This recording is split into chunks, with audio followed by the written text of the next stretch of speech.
ইদানিং গ্রামে বা শহরে যেখানেই যাচ্ছি একটা কথাই শুনতে পাচ্ছি, এবার ভোট কিভাবে দেব।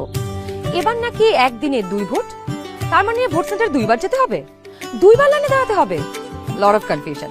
কিন্তু এই সব কিছু নিয়ে আপনার যাবতীয় দুশ্চিন্তা আজ দূর হয়ে যাবে।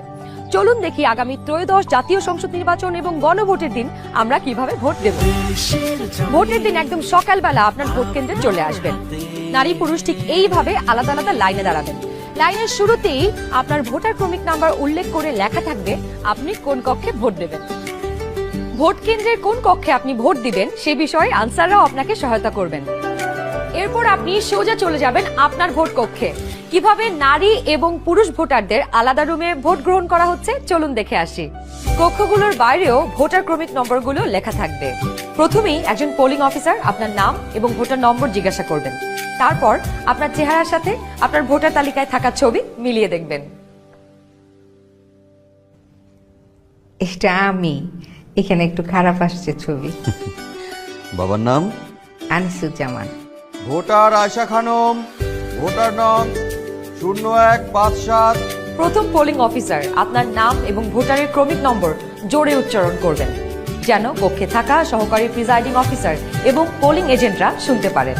এরপর দ্বিতীয় পোলিং অফিসার আপনার আঙুলে অমোচনীয় কালি লাগিয়ে দেবেন। তারপর আপনি চলে যাবেন সহকারী প্রিজাইডিং অফিসারের টেবিলে। প্রিজাইডিং অফিসার আপনার ভোটার নাম্বার লিখে আপনাকে 2টো ব্যালট পেপার দেবেন। জানি এবার গণভোটের জন্য গোলাপি ব্যালট আর সংসদ সদস্য নির্বাচনের জন্য সাদা কালো ব্যালট। বাহ! ব্যালট পেপার নেবার সময় আপনাকে স্বাক্ষর করতে হবে। আপনি চাইলে টিপসই দিতে পারেন। দেশের ছবি আপনার হাতে। ব্যালটের সাথে দেওয়া হবে সিল মারার জন্য একটি রাবার স্ট্যাম্প। আপনি 2টি ব্যালট এবং রাবার স্ট্যাম্প নিয়ে ভোট দেবার গোপন কক্ষে যাবেন। এবার কিন্তু সময় বাঁচানোর জন্য অনেক ভোট কেন্দ্রেই 2টো গোপন কক্ষ থাকবে, যাতে একই সময়ে 2জন ভোটার 2টো গোপন কক্ষে ভোট দিতে পারেন। গোপন কক্ষের ভেতরে আপনি কিভাবে ব্যালটে সিল দিবেন চলুন দেখি। গণভোটের গোলাপি ব্যালটে হ্যাঁ এবং না 2টো ঘর থাকবে। সংস্কার বা পরিবর্তন চাইলে হ্যাঁতে সিল মারুন। গণভোটে আপনি হ্যাঁ দিলে সবগুলো সংস্কার পাবেন, আর না দিলে কোনো সংস্কারই পাবেন না। এরপর ব্যালটটি লম্বালম্বি ভাঁজ করুন যেন সিলের রং অন্য ঘরে না পড়ে। এরপর আড়াআড়ি ভাঁজ করুন। সংসদ সদস্য নির্বাচনের জন্য সাদা কালো ব্যালটটিতে থাকা আপনার পছন্দের ব্যক্তি বা দলের মার্কায় সিল মারুন। সিলটি কিন্তু নির্ধারিত ঘরের বাইরে যাওয়া যাবে না।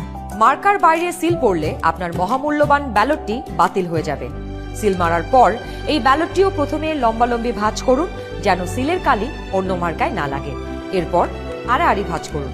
এবার গোপন কক্ষ থেকে বের হয়ে